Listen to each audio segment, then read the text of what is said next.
When should I use count, COUNTA, or COUNTBLANK functions in Excel? Imagine you're sorting through a big list of data and want to find out how many entries are numbers, how many cells have any kind of data, or how many are empty. Knowing which function to use can save you time and make your data analysis much easier. Let's start with the count function. Use this when you need to count only cells that contain numbers. For example, if you have a list of sales figures or ages, and you want to know how many entries are actual numbers, count is your go-to. It ignores cells with text, logical values like true or false or blank cells. So, if your range has dates stored as numbers or numeric codes, count will include those as well. Next is the COUNTA function. This one is more inclusive. Use COUNTA when you want to count all cells that are not empty, regardless of what kind of data they hold. Say you have a list of student names, some with missing entries, and you want to see how many students have submitted their assignments. COUNTA will count all cells with text, numbers, or even errors. It treats anything with data as a countable entry.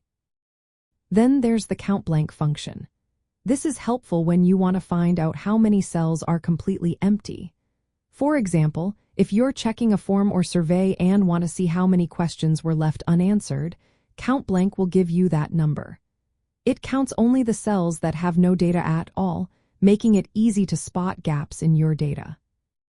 In practical terms, if you're analyzing sales data and want to know how many entries are filled with actual figures, count is perfect. If you're counting how many entries have any data at all, like customer names or product IDs, then COUNTA is the right choice. And if you're trying to find missing data or incomplete entries, COUNTBLANK will quickly tell you how many cells are empty. These functions are part of Excel's essential tools for working with data. They help you understand your data set better by counting specific types of cells. Whether you're preparing reports, cleaning data, or doing quick summaries, knowing when to use each function makes your work faster and more accurate. Remember, count is for numbers only, COUNTA counts everything with data, and COUNTBLANK finds empty cells. Using them correctly helps you get the right insights from your data every time.